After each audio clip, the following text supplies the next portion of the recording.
നിങ്ങളുടെ ഇഷ്ട പരമ്പരകളുടെ മുഴുവൻ എപ്പിസോഡുകളും ടെലികാസ്റ്റിന് ശേഷം എക്സ്ക്ലൂസീവായി സൺ നെക്സ്റ്റ് ആപ്പിലൂടെ കാണൂ. ഇന്ത്യൻ ഉപഭോക്താക്കൾക്ക് മാത്രം സൗജന്യം.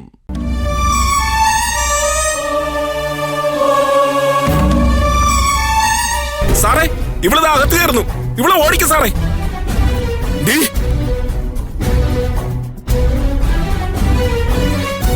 അച്ഛാ,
ഇറങ്ങി പോയി പോകാൻ.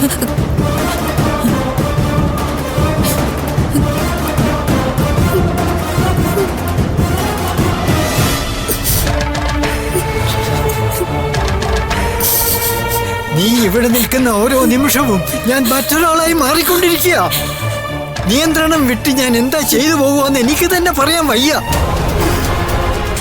പോ, എന്റെ മുമ്പ് പോ. ഇല്ലെങ്കിൽ എന്റെ കൈ കൊണ്ടായിരിക്കും നിന്റെ അവസാനം. എനിക്കതിലും വലിയൊരു പുണ്യം കിട്ടാനില്ല. അച്ഛൻ കൊന്നു, അച്ഛനെ കൊന്നു. പോലീസ് വരുമ്പോ പറഞ്ഞാ മതി. അച്ഛൻ അപായപ്പെടുത്താൻ വന്നപ്പോ സ്വയരക്ഷയ്ക്ക് വേണ്ടി ചെയ്തതാണെന്നു ഒരു കോടതി ശിക്ഷിക്കില്ല. നിന്റെ നാടകമൊന്നും എന്നോട് വേണ്ട കേട്ടോ. സാർ ഇങ്ങനെ ആയിരിക്കും പ്രതികരിക്കുമെന്ന് ഇവൾക്കറിയാം. അതുകൊണ്ട് പറയേണ്ട ഡയലോഗുകളൊക്കെ കാണാപ്പാടം പഠിച്ചു വെച്ചിരിക്കുക. പ്രിയ, നിന്നോട് ഇറങ്ങി പോകാനാ ഞാൻ പറഞ്ഞത്. എനിക്ക് നിന്നോടൊന്നും പറയാനില്ല. നിന്നെ കാണുകയും വേണ്ട. നീ കാരണം ജയിലിലായതിൽ എനിക്കൊരു പരാതിയുമില്ല. പക്ഷേ ഒന്നും ഞാൻ മറക്കില്ല. എന്റെ മോളോട്, പൂജയോട് നീ കാണിച്ച ആ ദ്രോഹം ഞാൻ ഒരിക്കലും മറക്കില്ല. അവളുടെ കണ്ണീരിന് നിന്റെ ജീവിതം കൊണ്ട് തന്നെ നീ മറുപടി പറയണം. നീ എങ്ങനെയായി ഇപ്പൊ ജയിലിൽ നിന്ന് ഇറങ്ങിയതെന്ന് എനിക്കറിയില്ല. അതെന്നെ സംബന്ധിക്കുന്ന വിഷയമല്ല. നിനക്കിനി എന്റെ ഹൃദയത്തിൽ സ്ഥാനമില്ല. അതാണ് പ്രധാനം. നീ ഇറങ്ങ്. പോയില്ലെങ്കിൽ ഞാൻ പോലീസിനെ വിളിക്കും. സാർ, ഞാൻ പോലീസിനെ വിളിച്ചു പറയാം സാർ. അനുവാദമില്ലാതെ ഇവിടെ കടന്നുകൂടിയതിന് വീണ്ടും ഇവിടെ അകത്ത് പോട്ടെ. ഞാൻ ഇറങ്ങിക്കൊള്ളിച്ച. ഇറങ്ങിക്കോളാന്ന് പറഞ്ഞിട്ട് ഇവിടെ നിൽക്കണ്ട, ഇറങ്ങ്. പക്ഷെ 2 മിനിറ്റ് ഞാൻ പറയുന്നത് അച്ഛനത് കേൾക്കണം. അത് കഴിഞ്ഞിട്ട് ഞാൻ പൊക്കോളാം. പിന്നെ ഇങ്ങോട്ട് വരില്ല. എനിക്ക് പറയാനുള്ളത് അച്ഛനത് കേൾക്കണം. ഒരു ദുഷ്ടയുടെ വാക്കുകൾ എനിക്ക് കേൾക്കണ്ട. ഞാൻ ദുഷ്ടയാണെങ്കിൽ എന്റെ ദുഷ്ടതയ്ക്ക് കാരണം അച്ഛന.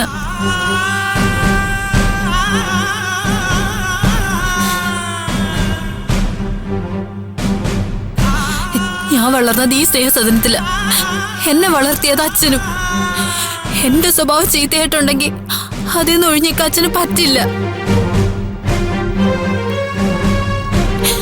എന്നെ കുഞ്ഞിലെ എന്തുകൊണ്ട് തെറ്റിദ്ധരുത്തി നേരായ വഴിക്ക് കൊണ്ടുവന്നില്ല? എല്ലാം ചെയ്തു കൂട്ടിയിട്ട് അവള് ചോദിക്കുന്ന കേട്ടില്ലേ? മല്ലികേച്ചിയോടല്ല, അച്ഛനോടാണ് ഞാൻ സംസാരിക്കുന്നത്. ഞാൻ പറഞ്ഞതിന്റെ അർത്ഥം അച്ഛന് മനസ്സിലായിട്ടുണ്ട്. അച്ഛനറിയാലോ, 2 മക്കളുണ്ടെങ്കിൽ 2 മക്കളെയും തുല്യരായി കാണണം. അച്ഛനിവിടെ ഒരുപാട് മക്കളുണ്ടായിരുന്നു. അച്ഛൻ പക്ഷെ എല്ലാരും ഒന്നായി കണ്ടില്ല. പൂജയോടായിരുന്നു കൂടുതൽ ഇഷ്ടം.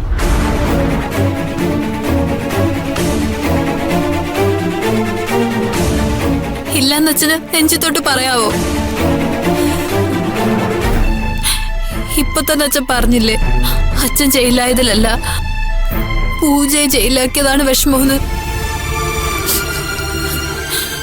കുഞ്ഞുനാളെ സ്വഭാവം രൂപപ്പെടുന്നത്. ആ സമയത്ത് വീട്ടുകാർ കുട്ടികളെ ശ്രദ്ധിക്കേണ്ടത്. കുഞ്ഞുനാളെ ഞാൻ കാണുന്നത് അച്ഛൻ പൂജയുടെ മഹാത്മ്യം പറയുന്നതാ. മറ്റുള്ളവരെ പൂജയായി താരതമ്യപ്പെടുത്തി സംസാരിക്കും.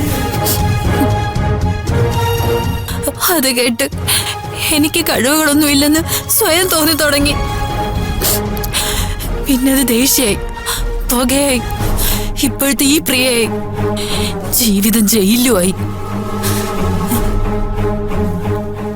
ആരാണ് അതിന്റെ ഉത്തരവാദിന്ന് അച്ഛൻ സ്വയം ചിന്തിച്ചു നോക്കണം.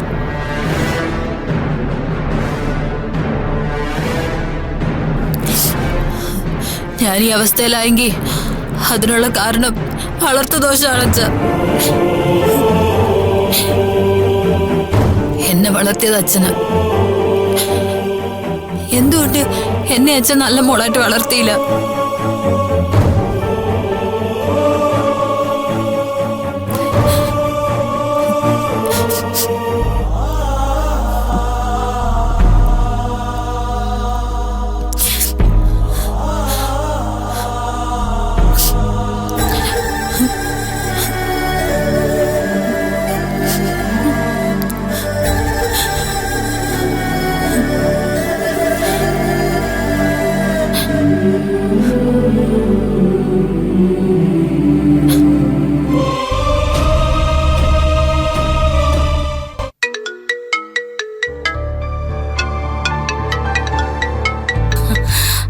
മോളെ, കുഞ്ഞുമാവയ്ക്ക് വാക്സിനേഷൻ എടുത്തോ?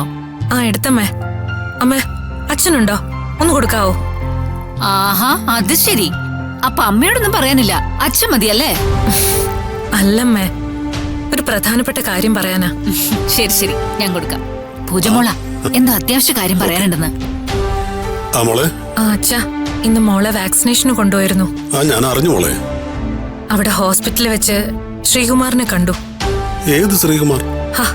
ഞാനൊന്ന് പറഞ്ഞില്ലേ, റാണിയുടെ ഫ്രണ്ട്, ആ ശ്രീകുമാർ. പിന്നെ ആ ശ്രീകുമാർ പറഞ്ഞൊരു കാര്യം അറിഞ്ഞു അച്ഛാ. എന്താ മോളെ? റാണി ജയിലിൽ നിന്ന് രക്ഷപ്പെട്ടു, ഇപ്പൊ ഒളിവില. എങ്ങനെയാണ് രക്ഷപ്പെട്ടെന്നൊന്നും ശ്രീകുമാറിന് വ്യക്തമായി അറിയില്ല, പക്ഷെ അവള് രക്ഷപ്പെട്ടു. മോളൊന്നുകൊണ്ട് പേടിക്കണ്ട. ഞാനിപ്പോ തന്നെ ജയിൽ സൂപ്രണ്ടിനെ ഒന്ന് വിളിക്കട്ടെ. വേണ്ടച്ചാ, അതിന്റെ പുറകെയൊന്നും പോണ്ട. ഞാനിപ്പോ വിളിച്ചത് തന്നെ ഈ വാർത്ത അറിഞ്ഞാ അത് അവഗണിക്കാൻ പറയാനാ. മോളെ, എനിക്കങ്ങനെ വിട്ടുകളയാൻ പറ്റില്ലല്ലോ. എനിക്കറിയണം എന്തൊക്കെയാ സംഭവിച്ചെന്ന്. പ്ലീസ് അച്ഛാ, തൽക്കാലം ഒന്നും വേണ്ട. അവൾ എങ്ങോട്ട് പോയതോ ആയിക്കോട്ടെ. നമ്മളിപ്പോ സന്തോഷത്തിലല്ലേ, ഈ സന്തോഷം വെറുതെ ഇല്ലാതാക്കണ്ട.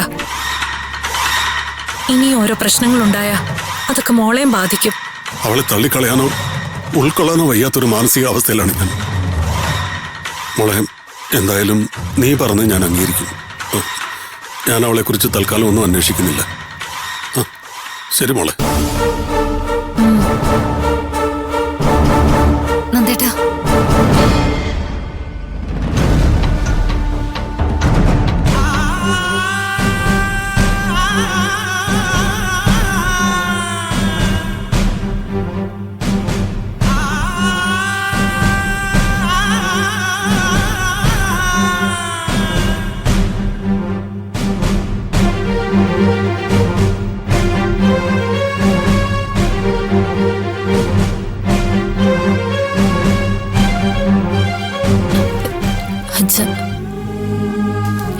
ഞാൻ എന്റെ മനസ്സിന്റെ സങ്കടം സഹിക്കാൻ പറ്റാണ്ട് പറഞ്ഞു പോയതാ. അച്ഛനെ കുറ്റപ്പെടുത്തിയതൊന്നും അല്ല. ജയിലിൽ കിടക്കുമ്പോൾ ഞാൻ തീരുമാനിച്ചു, ഇറങ്ങിയാൽ ആദ്യം വരുന്നത് ഇവിടെയാണ്. ഞാൻ ഓടിക്കളിച്ച മണ്ണിൽ എന്നെ വളർത്തിയ എന്റെ അച്ഛൻ്റെ അടുത്ത്. ഞാൻ കാരണം ഒരുപാട് കണ്ണീര് കുടിച്ച ആ വലിയ മനുഷ്യനെ കാണാൻ. എന്നിട്ടേ ഞാൻ എങ്ങോട്ടും പോവും. അതുകൊണ്ട് വസുന്ധരങ്ങളും മല്ലിക ചേച്ചി എന്നെ ആട്ടി ഓടിക്കാൻ നോക്കിയിട്ടും ഞാൻ ഉറച്ചു നിന്നത്.